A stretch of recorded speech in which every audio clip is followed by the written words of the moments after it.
Hello မင်္ဂလာပါ Microsoft Office Word နဲ့ပတ်သက်လို့ဒုတိယမြောက်သင်ခန်းစာလေးကိုဆက်ပြီးတော့ပြောပြသွားမှာပါပထမဗီဒီယိုဖိုင်မှာကျွန်တော်ဒီ Microsoft Word ရဲ့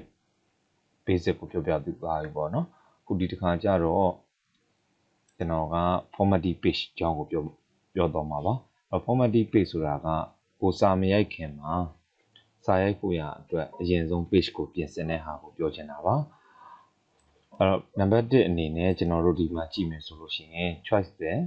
paper size ပေါ့နော်ဒီဟာလေးကိုကျွန်တော်အရင်ဆုံးပြောပါဦး paper size ရွေးတဲ့အခါမှာကျွန်တော်တို့ကအင်မတန်အရေးကြီးပါတယ်ဘာလို့အရေးကြီးလဲဆိုတော့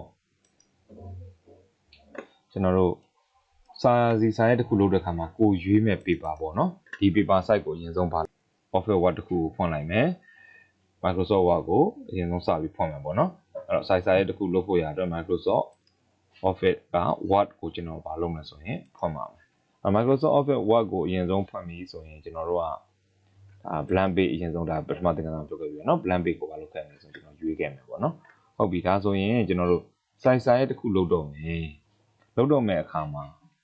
print ထုတ်တဲ့အချိန်မှာကျွန်တော်တို့မြန်မာနိုင်ငံမှာထုတ်တဲ့အချိန်ကျတော့ A4 တို့ legal တို့အစရှိသဖြင့်သုံးကြတယ်ပေါ့နော်။ဟုတ်ပြီအဲ့ဟာအတွက်ရွေးပေးတာအခုမရက်ခင်ကနေရွေးပေးတာအကောင်းဆုံးပါ။အဲ့တော့paper size ကိုအရင်ဆုံးရွေးမယ်ဆိုရင်ကျွန်တော်တို့ page layout ထဲကိုသွားရပါတယ်ဒီ menu ပေါ့နော်menu bar ခေါ်တာပေါ့အဲ့ဒီ page layout ပေါ့ဒီနေရာမျိုးလောက်ပဲလို့ခေါ်အဲ့ဒီမှာကျွန်တော်တို့ဒီမှာ size ဆိုတာလေးရှိပါတယ်သူ့ရဲ့ default ကကျွန်တော်တို့ကဘာကိုအဓိကအများဆုံးအဖြစ်ပေးထားလဲဆိုရင်သူက letter ကိုအမြဲတမ်းပေးထားတာများပါတယ်အဲ့တော့ကိုရိုက်မဲ့စာကဘာလဲဆိုလို့ရှိရင်ကို print ထုတ်မယ်ပေါ့နော်ကိုစာရိုက်ပြီးလို့ print ထုတ်မယ်ဆိုတဲ့အခါမျိုးA4 လား legal လားစရှိသဖြင့်ကျွန်တော်တို့ဘာလို့ရွေးချယ်ရပါA4 legal A5 နောက်တစ်ခါ A3 ပေါ့နော်အစရှိသဖြင့်ရှိပါတယ်အဲ့ဒီမှာကျွန်တော်တို့ကခုက A4 နဲ့ရိုက်မယ်ဆိုရင် A4 ဆိုတဲ့ဒီမှာဒါလေးကိုဘာလုပ်အောင်လဲဆိုရင်ရွေးချယ်ပေးရပါဒါဆိုရင်သူက A4 size လေးဖြစ်သွားပြီပေါ့နော် A4 size လေးဆိုတော့ဒါကိုဘာလို့ဖို့ရွေးရလဲဆိုတော့ကျွန်တော်တို့ကစာရိုက်ပြီးမှရွေးလို့ရောမရဘူးလားလို့မေးစရာရှိပါတယ်စာရိုက်ပြီးမှရွေးရင်လည်းရွေးလို့တော့ရပါတယ်ဒါပေမဲ့ site တွေက paper site တွေကမတူတဲ့အတွက်စာတွေရွေ့သွားတာအပေါ်တက်သွားတာအောက်ကျသွားအဲ့လိုမျိုးတွေဖြစ်ပါတယ်အဲ့တော့တော်တော်များများရိုက်ကြတဲ့အခါမှာတချို့ကဘာလို့ဖြစ်လဲဆိုတော့စဖွင့်ပြီးချင်းပဲတန်းပြီးဘာလို့လိုက်လဲဆိုရင်ရိုက်လိုက်ပါတယ်ဒီ page layout ထဲက paper site ကိုမရွေးကြပါဘူးအဲ့အချိန်မှာ print ထုတ်တဲ့အချိန်ကျတော့တခါလေစာတွေအပေါ်တက်သွားတာမျိုးဖြစ်တတ်ပါတယ်အထူးသဖြင့် thesis တွေလိုဟာမျိုးတွေမှာဆိုလို့ရှိရင်ဒီ paper site ရွေးဖို့ရအင်မတန်မှအရေးကြီးပါတယ်အဲ့တော့ဟုတ်ပြီဒါဆိုရင် paper size ကိုကျွန်တော်တို့ကကိုရိုက်မဲ့ A4 ဆို A4 ဒီမှာဘာလို့လဲဆိုရွေးလိုက်ပြီပေါ့နော်ဒါကသူ့အထက်မှာပေးထားတဲ့ဟာလေးဒီမှာရှိပါတယ် legal ဆိုလဲ legal A3 ဆိုလဲ A3 ပေါ့နော် envelope ဆိုလဲ envelope size ပုံစံဒီလိုမျိုးကျွန်တော်တို့သူ့ရဲ့ဒီမှာလက်မလေးအောက်ကလက်မလေးတွေပါတယ်အဲ့ဒါလေးရွေးလို့ရအဲ့လိုမှမဟုတ်ဘဲနဲ့ကိုယ်စိတ်ကြိုက် paper size ကိုရွေးမယ်ဆိုရင်ကျွန်တော်တို့ဘယ်ကိုသွားရမလဲဆိုရင် more paper size ကိုသွားရပါမယ် more paper size ကိုသွားမယ်ဆိုတော့ကျွန်တော်တို့ကဒီမှာဟို site ထဲကနေ more paper size ကို delete နေလိုက်အဲ့ဒီအချိန်မှာဆိုလို့ရှိရင်ဒီမှာ paper ဆိုတဲ့ဟာဒီဘက်မှာ margin paper ရဲ့ layout ဆိုပြီးရှိပါတယ်ဟုတ်ပြီဒါဆိုလို့ရှိရင်ဒီမှာက paper size ဆိုတာဒီနားလေးမှာ A4 ဆိုပြီးကျွန်တော်စောစောရွေးခဲ့တဲ့အတိုင်း A4 ဆိုတာပြနေပါတယ်ဟုတ်ပြီဒါဆိုလို့ရှိရင်ကိုကသူ့ထဲမှာရှိတဲ့ legal တွေ A4 တွေမဟုတ်ဘဲနဲ့ကိုစိတ်ကြိုက်ထားခြင်းနဲ့ဆိုရင် custom size ဆိုတာလေးကိုရွေးရပါ custom size ကိုရွေးပြီးရင်သူ့ရဲ့စာရွက်ရဲ့အကျယ်ပေါ့နော်အကျယ်အလျားရဲ့အနှံ့ဘာလို့လဲကျွန်တော်ရွေးဒီမှာစိတ်ကြိုက်အဲ့ဒါဆိုရင်ကျွန်တော်တို့က custom size မှာကိုယ်စိတ်ကြိုက်ဘာလို့ရပြီဆိုလဲဆိုရင်ရွေးချယ်လို့ရပါတယ်ဒါလို့မလုပ်ဖက်နဲ့ကိုယ်စိတ်ကြိုက်ရိုက်ထည့်လိုက်မယ်ဆိုရင်လည်းရပါတယ်ဒါလေးကကိုယ်စိတ်ကြိုက် paper type ကိုရွေးတာပေါ့နော်ရွေးပြီးသွားရင်ဗာနေလိုက်မယ်ဆိုရင် okay နေလိုက်လို့ရှိရင်ကျွန်တော်တို့ကဘာဖြစ်သွားမလဲဆိုလို့ရှိရင်ဒါဆိုသေးလွန်းတယ်လို့သူမရဘူးတဲ့ကျွန်တော်ကဒီလိုလေးထားလိုက်မယ်ပေါ့ဒါဆိုစာရွက်ပုံစံလေးဒီမှာ preview မှာဒီလိုလေးဖြစ်မယ်ဒါဆို okay ကျွန်တော်ဒီဟာသေးသေးလေးဒီလိုလေးပြတော့ပါနော်ဒါက paper size ကိုရွေးချယ်တာပါ paper size ကိုရွေးချယ်ကြတာကျွန်တော် A4 ပြန်ထားလိုက်ပြီဟုတ်ပြီဒါဆိုဒုတိယမြောက်သင်ခန်းစာအတွက်ကျွန်တော်တို့ကဘာလဲဆို page orientation ပါ page orientation ဆိုတာကဘာကိုပြောချင်တာလဲဆိုတော့portrait နဲ့ landscape ပေါ့နော်အလျားလိုက်လားဗမာလိုပြောမယ်ဆိုတော့အလျားလိုက်လားတောင်လိုက်လားပေါ့ကိုကအလျားလိုက်ရိုက်မယ်ဆိုလို့ရှိရင် landscape ကိုရွေးရပါမယ်ဒါဆိုကျွန်တော်zoom လေးချုံကြည့်မယ်ဆိုတော့ဒီလိုလေးပေါ့ဒါနော်ဒီလိုလေးမြင်ရပါမယ်အဲ့ဒါကလည်းကိုစိုက်ရွေးပြီးရင်ဒုတိယမြောက်ရွေးချယ်တဲ့အနေထားပါနော်ဒါပေမဲ့များသောအားဖြင့်ကျွန်တော်တို့က portrait နဲ့ရိုက်တာများပါတယ်အဲ့တော့တချို့ကဒါကိုအမြင်နဲ့မှဖြစ်သွားကြောသွားကြပါတယ် page size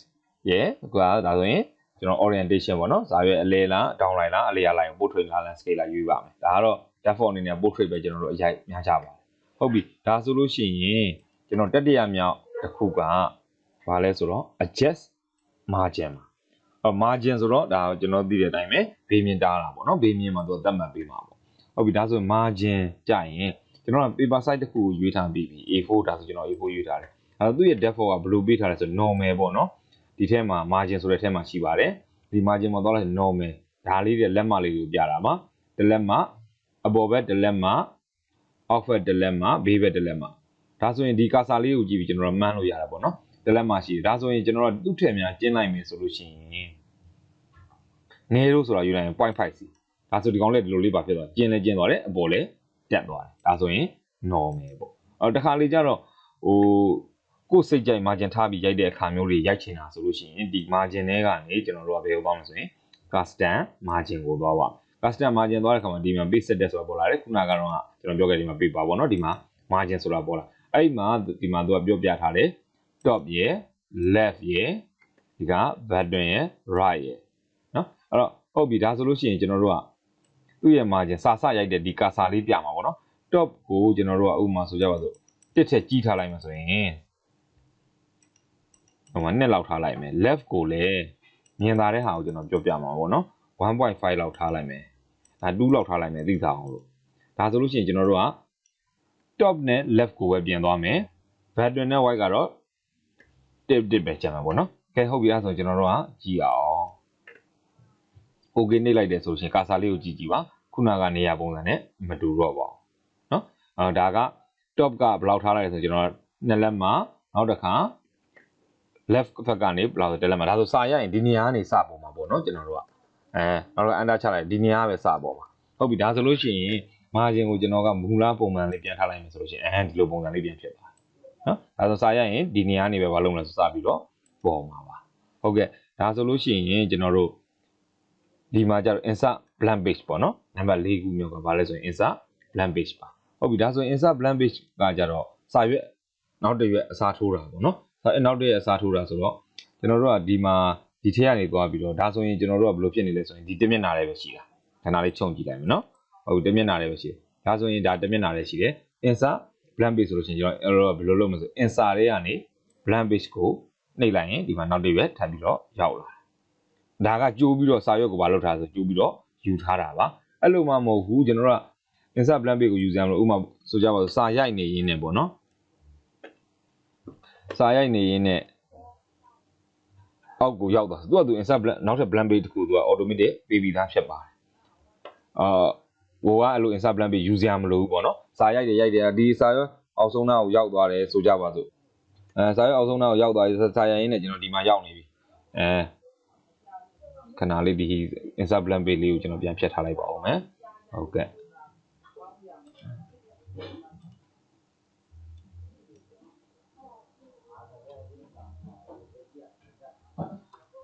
ဆိုတော့ဒီမှာစာရိုက်တယ်ပေါ့နော်ဒါစာရွက်ရဲ့နောက်ဆုံးနားလေးကိုဘာဖြစ်နေလဲဆိုရင်ရောက်နေပါပြီစာရွက်ရဲ့နောက်ဆုံးနားလေးကိုရောက်နေပြီကျွန်တော်စာရိုက်လိုက်တယ်စာရိုက်လိုက်တော့သူ့ဟာသူဘာဖြစ်သွားလဲဆိုတော့နောက်ထပ် blank page တစ်ခုဒီမှာဆိုမရှိဘူးเนาะblank page ကတခုလဲဟုတ်ပြီဒါဆိုကျွန်တော်စာလေးရိုက်လိုက်ပြီးရိုက်လိုက်တဲ့အခါမှာသူကသူတခါလဲအောက်ကိုဘာလုပ်သွားဆိုရင်နောက်တစ်မျက်နှာကူးသွားပါတယ်ဒါ insert blank page ယူစရာမလိုဘဲနဲ့လေကူးသွားပါတယ်ဗောနော်ကြိုးပြီးယူထားခြင်းနဲ့ဆိုရင်တော့ insert တွေက blank page ဆိုတာလေးကိုကျွန်တော်တို့ဘာလုပ်ပေးရမလဲဆိုရင်ယူပေးရပါဦးမယ်ဟုတ်ကဲ့နောက်ကြံတာကိုတော့ကျွန်တော်ဒီမှာကြံခဲ့တဲ့ header footer နဲ့ကနေစပြီးတော့ကြံတာဗောနော်ကာဝပေတီအဲ့ဒါလေးကိုတော့နောက်ဗီဒီယိုလေးမှာဆက်ပြီးတော့ပြောပြပါမယ်အားလုံးကိုကျေးဇူးတင်ပါတယ်ခင်ဗျာ